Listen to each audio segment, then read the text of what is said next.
There's the notification that we're recording.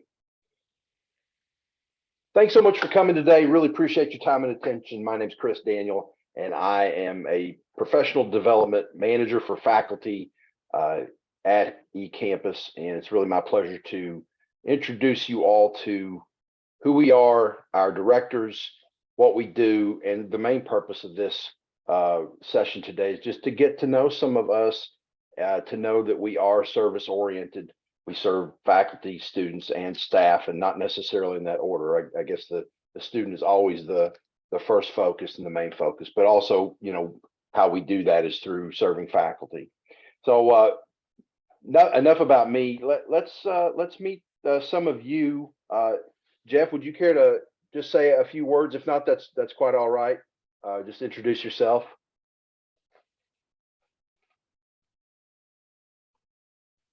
Hey, sorry, Chris, was that to me?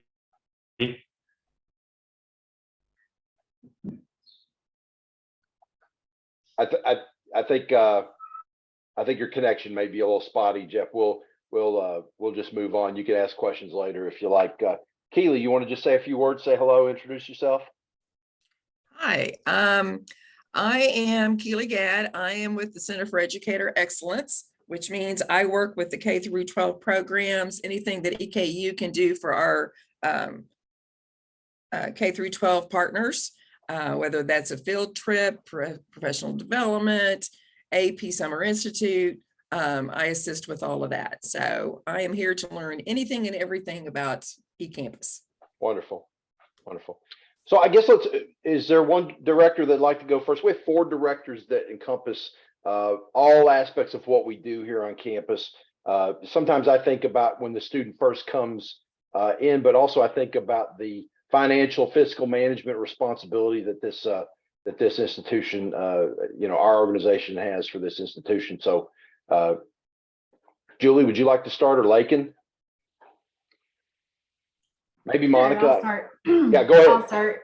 A lot of what I do as director of fiscal management and business operations is behind the scenes. It's nothing that the student is going to see directly. Mainly anything financially related, directed to revenues or just paying for software, also paying for the faculty and for faculty development, anything related to the finances. So that's kind of the behind the scenes. Anything else that's related to overall business operations for all of our online programs as well. So it's not necessarily student facing. I don't have a lot of interaction with the students directly.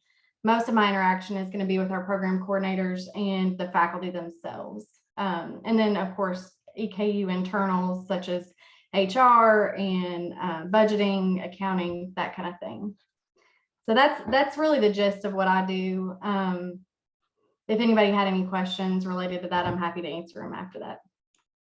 Talk about some of the challenges that we face, you know, in our organization relative to budgeting, allocation of resources that may be a little different than main campus or individual departments, Julie.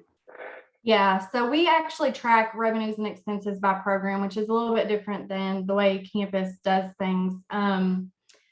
That allows us to actually see the financial health of each individual program on its own, which is very helpful in making decisions, whether it's to grow a program or add more options within a program. We also have our own marketing budget, which is a little bit different than any of the on-campus programs. And that is great because we have a very targeted audience with non-traditional, with adult learners. So we're able to go reach them because where EKU on campus has the name of EKU and the general area, we have to reach out to the rest of the country, basically, to try to find students for our specific program. So that's a great thing about the way we budget versus on campus.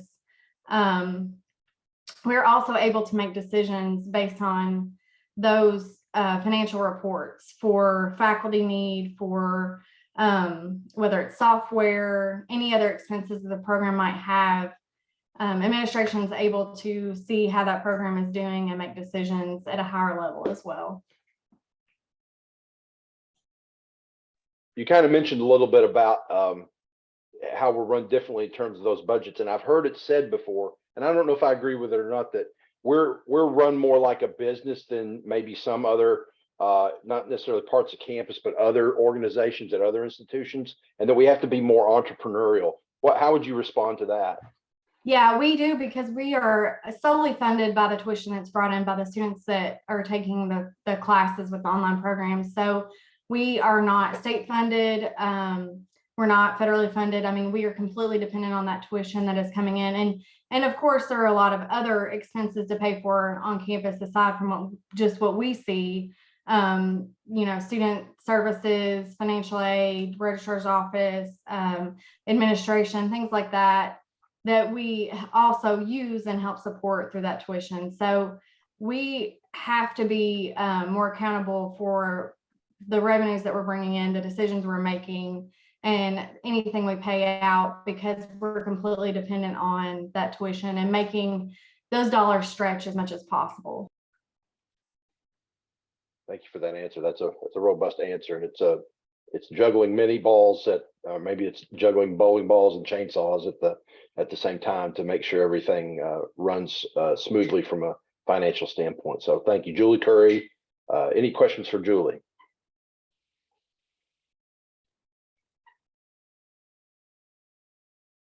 Okay, well, let's move on. You can type in the text if you want. Who wants to be next? A lot of times the first thing students see may not be necessarily a friendly voice or a helping hand. It may be marketing materials or an awareness in terms of what we are, in terms of our programs, who we are relative to our service region.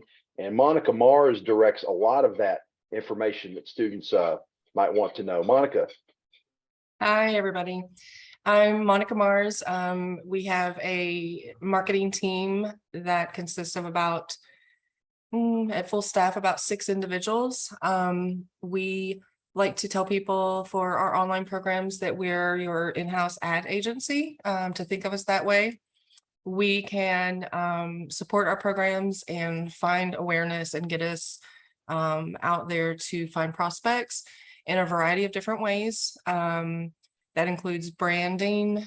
We do work in correlation with CBM for on-campus programs. We like to make sure that our messages are consistent and our look is consistent with theirs. But we pretty much do, not pretty much, we do all of the marketing for online programs within eCampus. So it does include branding for online programs. It includes the website. We recently, about a year ago, launched a new website. And just for online programs, our website is set up as a funnel to bring interest and engagement, and then funnel them down into the decision to become a student. Of course, there's lots of other factors that play into that. Some of the other things that we can provide online programs are, of course, the advertising. That's paid advertising across our regional outlets, but also industry specific. Some good examples of that would be our nursing programs, our fire programs, where we're able to pinpoint the audience of those people who would benefit from our degrees fairly easily. There's nursing associations, there's fire associations. Some of the things that get to be a little more challenging would be something like a psychology degree or even a business degree on the undergrad level. That's just, there's so many opportunities out there, and a lot of business publications. So we like to segment those audiences and look at it from a global standpoint for EKU online in general, for anyone looking to continue their education. But we also like to look at the specific degrees within the colleges and look at how we can promote those to the most qualified individuals, of course, cost effectively. As Julie mentioned, we do measure everything that goes out. We like to look at the ROI, and then we make those decisions based on that. We like to be extremely fiscally responsible and see results from what we put out there.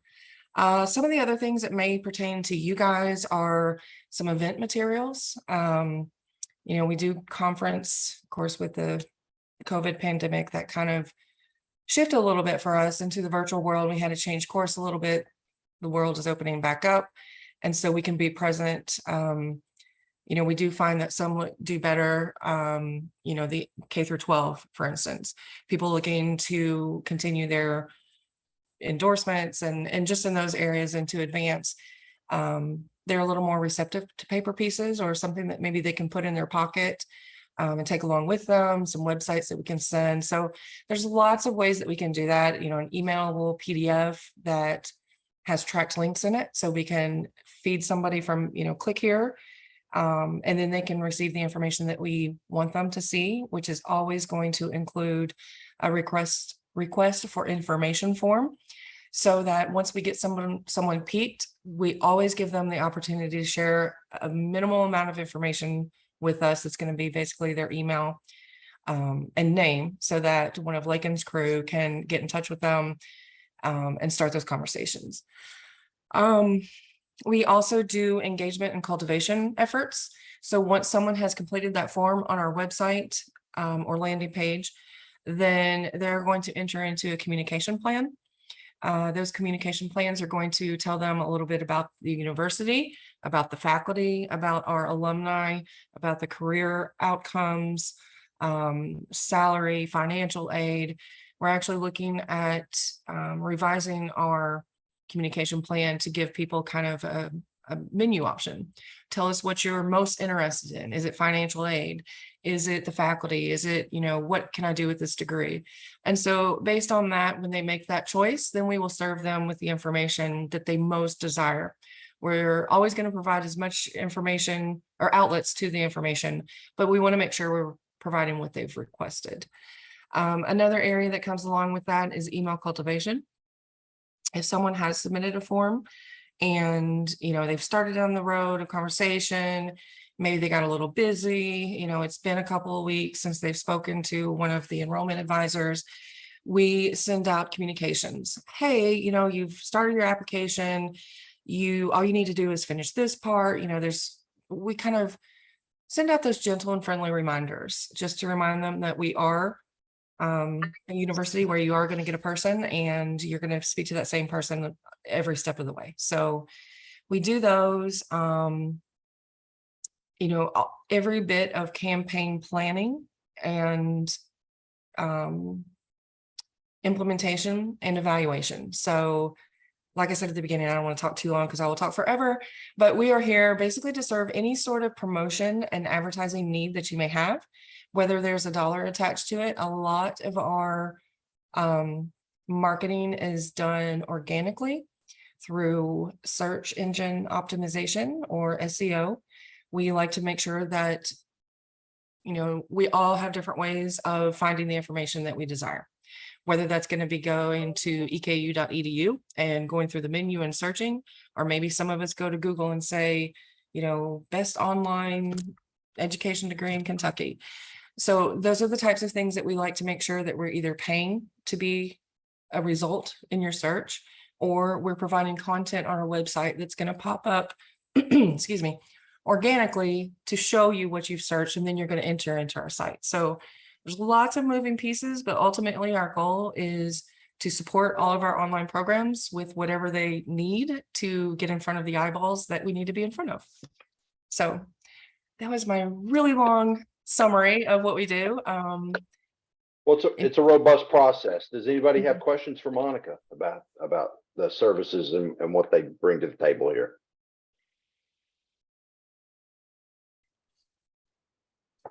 So we got the money, we got students in the virtual doors, and now they receive sort of two, as I see it, it's more than that really, but two tiers of service. And the first tier that they'll encounter is how they're served.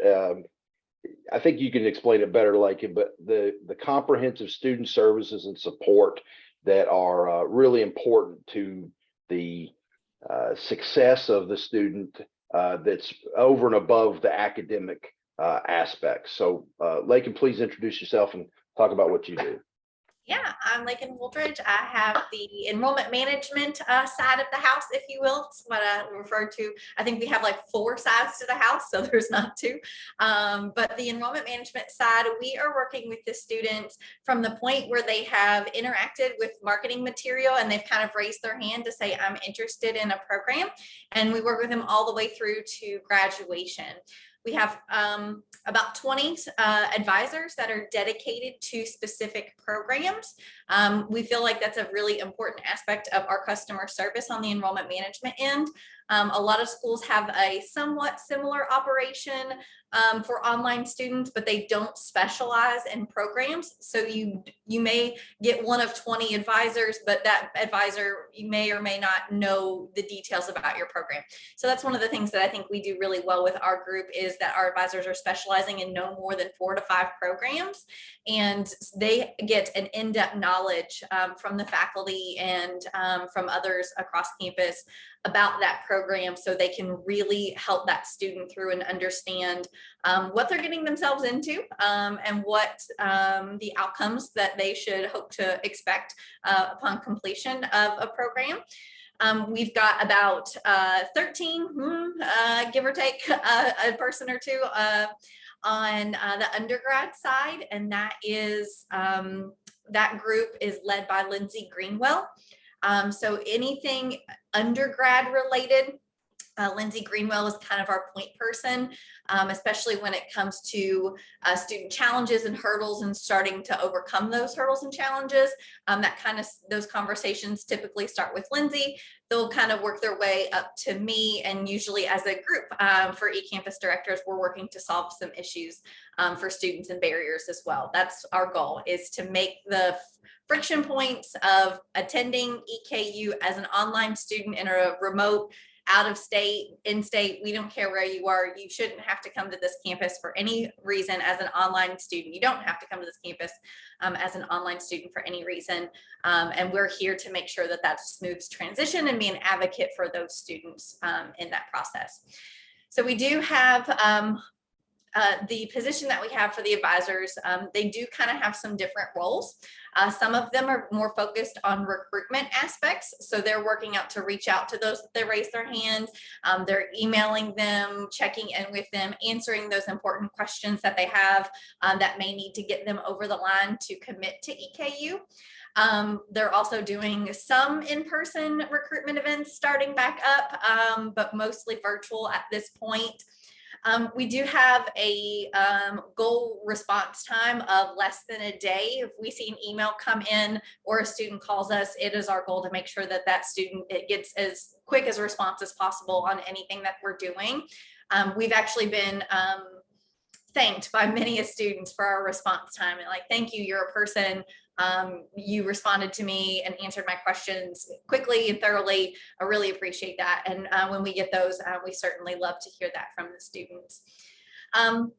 So the ones that focus on recruitment, they will still stay with the students and keep that relationship going through the application process. They'll help them get transcripts, they'll help them get test scores if they need to submit them, and then help them through the admissions process, setting up all of their EKU accounts, getting familiar with Blackboard, all of that good stuff that they kind of have to learn on the front end before they ever step foot into an online virtual course.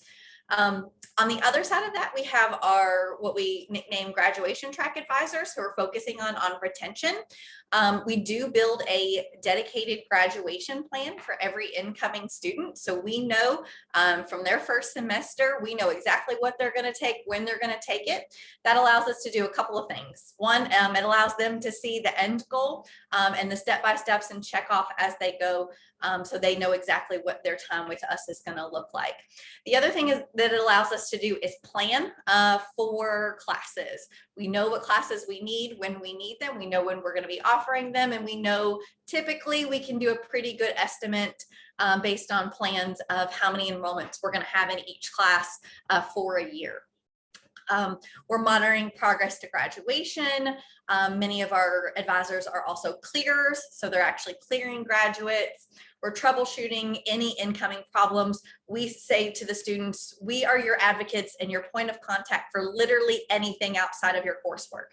If it has to do with your coursework or content, your faculty or your specialist, that's where you need to go to. But if you need help with anything outside of that, that's what our advisors are there for.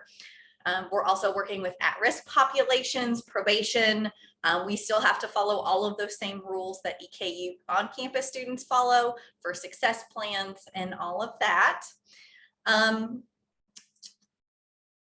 We have a bunch of different tools that we get to use. We're probably the group that gets to be in like all of the EKU systems. We're in Blackboard, we're in Banner, we're in Argos, we're in Slate, we're in DegreeWorks. We're anywhere and everywhere in every database that we can be, because that is that comprehensive student approach. So really being able to know those systems, be able to help those students through those systems if they need support or if they get stuck somewhere.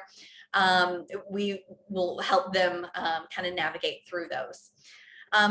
Couple of the other things that we do on our end, we do a lot of project-based research pieces where we're looking at retention. If we notice a drop in retention for a program that seems off, we kind of do some deep dive research into what that looks like or what we're doing, or do we need to adjust something, what happened.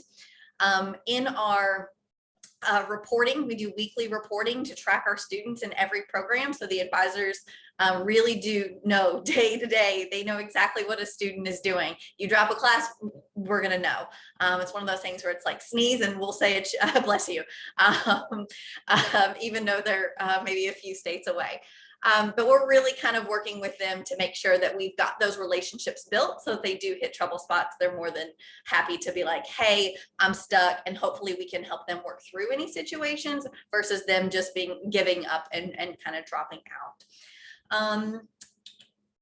We do some national surveys where we're kind of comparing our services against the national standard for online programs and online learners. That's something that we are in our second year on. We've recently got some new results that look kind of similar to our inaugural year, but that's going to help us, again, kind of guide us to where the students see that our strengths are and maybe where some of our challenges lie in improving some of our services to students. That is a pretty good overview of our team and what we do. I'm happy to answer any questions. That's a good synopsis for a really multifaceted We do a lot. set of things, and Monica's area as well, and Julie as well. Like, it's not like a few minutes of explanation doesn't really paint the whole picture. The idea behind this is that people can get to know us and kind of, if they have questions, know, you know, maybe where the buck stops. Hopefully. Any questions for Lakin? I did have one more thing, and I do want to drop something in the chat. We do have a new online student success referral link.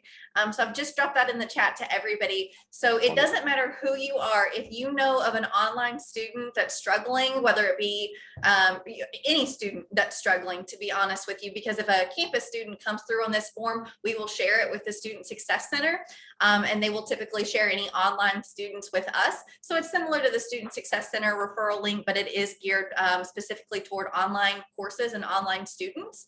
So if you ever have a student that you know of that you think needs somebody to reach out to them, maybe it's not serious, maybe they've just missed a few assignments, or maybe you just know of a family friend and you're like, I know you're a student, but it doesn't seem like you're really engaged with courses. You can fill that out, and it will trigger our advisors to check in with students. And if it's beyond our advisors' capability, if it's counseling center, if we need to kind of go above and beyond that, we will absolutely take that on as well. That's something that we do. I think that's a great piece of information for especially folks like Jeffrey, who's kind of coming into EK, not really coming in new, but coming in new as a facilitator on the other side of the classroom, as it were.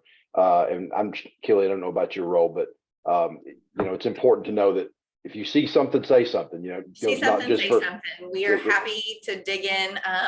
We do anything but knock on doors, but sometimes we'll have someone else knock on a door. So don't put it past us. Gotcha.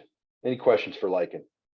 I do have a couple of questions because this is all really new to me. So about how many students do we have enrolled in the online? 37 and some change, 3,700 and some change. I haven't run it today, but that was yesterday's, I believe. So yeah. Okay, about what is your age group? How's that dispersed out? Yeah, so it's actually gotten just a smidge younger than it used to be. Our average age used to be 35. That average has dropped down to about 33 and a half, just because with the pandemic, we have seen more younger audience engaging with us earlier. We do have some students that went through high school in their last couple of years in COVID in a virtual format, and that's a format that they're comfortable with. So we're kind of experiencing a little bit of a shift at the moment, but still again, the average is still going to be in the low to mid 30s for us, because we do still have students who are on the opposite end of that spectrum in their 60s and 70s that are those eternal kernels that just don't want to stop learning. And so we're servicing them as well. So we have anywhere from 18 to 80, to be honest with you. Okay, well, previously, before I came to EKU in 2017, I worked for a career college. So I saw the age group from fresh out of high school to, like you say, the 60 or 70-year-old, that maybe not 60 and 70 as often, but those that wanted to, they've been an adult for a little while, realized, ooh, I need to progress. And so they wanted something to help them in their job and their career path. So do you have, you mentioned that you're seeing more and more of the younger. Do you have a fairly good size younger group coming fresh out of high school? I haven't run the numbers for this fall yet, but I believe last year so usually pre-COVID, we were staying below 50, like true 18-year-old freshmen. We were usually somewhere in the 30s on our true freshmen. Now I believe it was about 150 last year, and I would assume that it's probably about that this year. I don't think we've seen too much of an uptick from what we did last year, but probably somewhere around the 150 to 200 range on our true 18-year-old first-time freshmen that are choosing online. Okay, I was just curious, because my goal in the next little bit is to start hitting the high schools and such like that. And I know I would expect that there would be some counselors that would have more and more questions about Johnny really would be a better online student, yada, yada, yada. So I just didn't know how to, what to we don't expect. exactly encourage it. We're not actively seeking 18-year-olds who we think should have a campus experience, but some of them do have, a different set of circumstances that really lends itself well to being an online student. Being an online student as an 18-year-old coming out of high school isn't the easiest thing to do. Oh, yeah. You have that self-start energy. And we work with our freshmen through that. We really kind of talk about the challenges that they may face. And we'll do a little bit more work on our end to check in with them a little more frequently to ask how things are going, because it's not something that we necessarily like knee-jerk response, like, yeah, come on in. We want to ask some additional questions, because it's not necessarily the best fit for that particular set of students, but it is right for some of them, and we want to make sure that we are that option for those students that do need it. Right. Well, this and another option that is helpful, sorry to interrupt, but another option that is helpful, probably more to those first-time students online, would be the resource, the counseling resource that she mentioned, but also the tutoring. Even for time management. And we do have some resources that, like in group shares, we have on our website, but you guys know this, you got to mob them a little bit more. So, but we like to realize that. And there are some programs that we have, like our global hospitality program, where we realize that is going to be a younger audience. And Keela, we've talked a little bit about how do we get into those schools to, into the high schools where we could capture some of those students who might be interested in that industry and not yet know what to do, where there is no on-campus option. So that would be something that maybe we could work with you to kind of figure out how we get into those, home ec rooms or, certain classes. Right. Well, I know this past year and a half, I've worked pretty closely with the dual credit here on campus, because Chris Bogey, I don't know if you all knew Chris, but she had retired a couple of years ago. And then we had a new director that came in. Dual credit at that point was under the Center for Educator Excellence. And so I got to learn a little bit more about them and what they do. And there's, of course, seeing more and more online classes being offered to the high school students and such. So, and I totally agree with Lakin and the fact that it is a struggle, because when they go directly from high school where so much is given to them and they've had all of that constant support of the counselors and the teachers, and then all of a sudden they're on their own, it can be difficult. Dual credit has found that as well. The students just don't understand, that, hey, this is serious. You've got to, deadlines are deadlines, and I've got to do this, and they've got to be more self-sufficient. So I totally understand where you're coming from. So I was just curious. But anyway, thank you.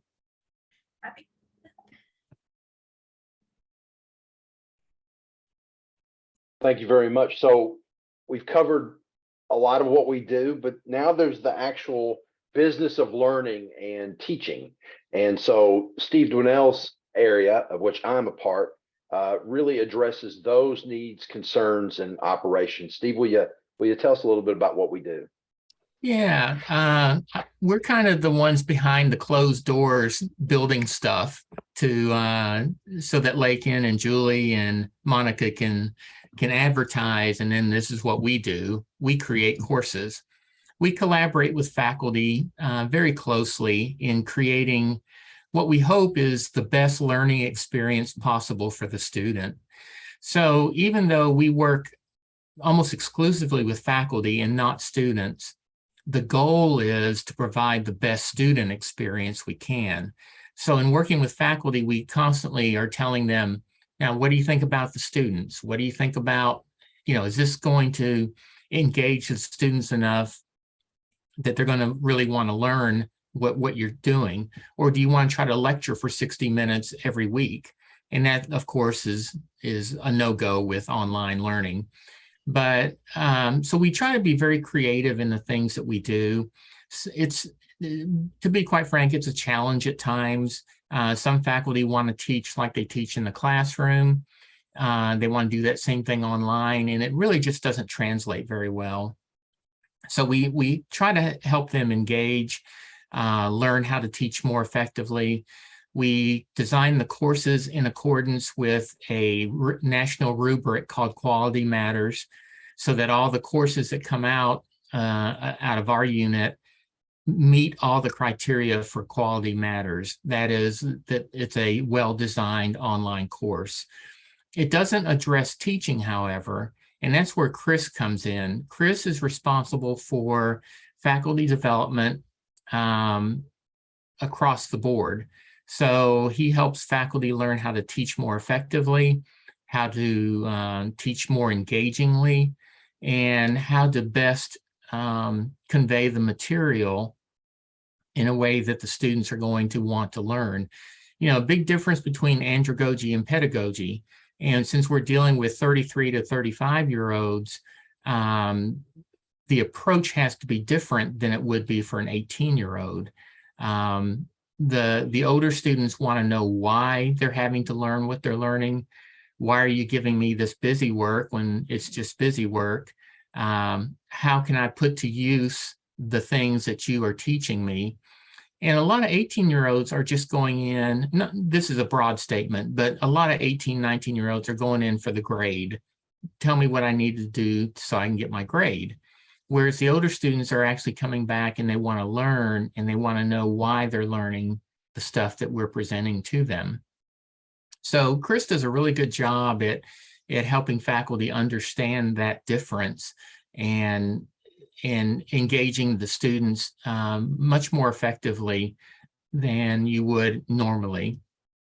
We also have a multimedia person who helps build very creative video learning assets. Sam does some amazing work both in studio and out of studio. We can take a digital camera and video camera out into classrooms, for example, or we can record special guest lecturers. He even shadowed a police officer one day up in Covington, and they used that footage for a course that was designed for justice and safety about what a day in a life of a police officer would look like. So they've done some really interesting things. We also have a transcription unit in our area where every video that is placed into an online course will have to have a transcript with it to meet ADA compliance and accessibility issues. It's not only there to meet those needs, but it's there because it's the right thing to do. Students shouldn't be denied access to a course because of some type of disability. So we try to make all the courses as accessible as we can. And this last year and a half, we've done an extremely good job of getting things up to speed. There are a lot of legacy courses that are out there that still need to be updated to make sure that accessibility is being met. And we're doing that the best we can as courses come across our table and are converting them to the latest. So that's kind of where we stand. We build the widgets, in other words. We're in the back building the widgets and really enjoy working with faculty and students, even though we're somewhat limited in our student interaction. But most of our faculty care very deeply about the students and about the learning experience, and they will go out of their way to do what it takes to engage students. So we're very happy to be working with them. So that's it in a nutshell. Any questions? Anything I can share with you? Sounds great.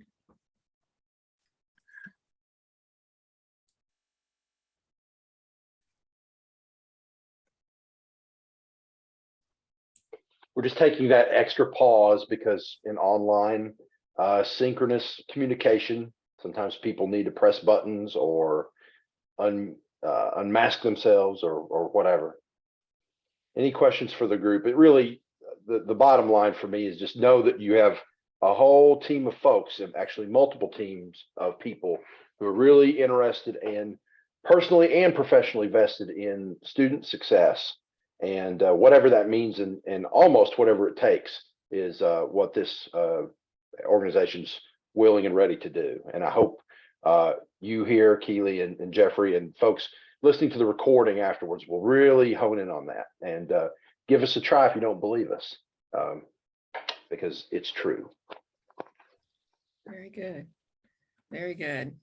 Well, like I said, I'm just trying to learn as much as I can about every department and every possibility that we have to offer, not only the K through 12 students, but the faculty and their administrators as well, and whether it's something they want to progress in their current field, or they may want to get out of the field and do something else. And, this would be great. So. Well, it's very interesting. 4 of our current instructional designers are from K-12, and we're going to do a talk later in September about that journey that those former teachers had relative to instructional design, what passions and skill sets sort of led them into education, led them through the K-12 environment and over to higher educational instructional design, which is sort of its own niche, if you will. Right. Great.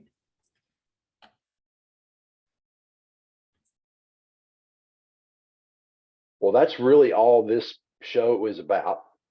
Thank you so much for your time and attention. If you want to hang out after the recording's over, you're more than welcome to. I'm glad to show technical things in Blackboard, operational things relative to online learning in terms of the ID portion of it. If you want an explanation about what quality matters is, all 42 of those specific review standards. I know you just can't wait, but it's important stuff, but it can be a little dry, and that's our job, is to make it a little less dry. But if nothing else, I really appreciate your time and attention. Thanks, directors, for showing up and talking about your areas and being available to people who have problems, questions, concerns. Happy to be Thank here. you Happy very to help. much. If you need me for anything, just send me an email. Definitely. Thank you. And Thanks. I'm going to try to see if I can talk this time. Sorry for go ahead. And then for the majority, and I'm leaving my camera off because it normally crashes. So Lakin, I know you dropped that success link. I don't have access to it. So is this something we just give to the students? I'm an online facilitator for the BTC. No, you should have access to it as faculty or staff. I will check the permissions on the link Yeah. and I will follow back up with you just to test it again because this is newly launched. I'm pretty so- sure it's the same ID as when I was a student, so I don't know if that's messing up something because, but yeah, right now it just says it's not authorized, so I just want to make sure available to that source. And I think just overall, is there just a directory that kind of explains what everyone does? You're just trying to absorb it and remember. It's easier to just have like a link of, oh, if a student's running into this, I can direct them to Julie, I can direct them to Monica or something like that. Anything student related, you're always welcome to just immediately forward it to me. Anything Okay. faculty related, I would say Steve. Okay. And we can triage just about anything that you've got on student or faculty things. Sounds great. Thank you, everyone. Sorry to be kind of like a fly on the wall. No, Jeffrey, that's great. I'm glad you're here and had a good conversation last night with you and Alex and I forget the other gentleman's name, but so glad you're taking an interest here. It's great. Yeah, of course.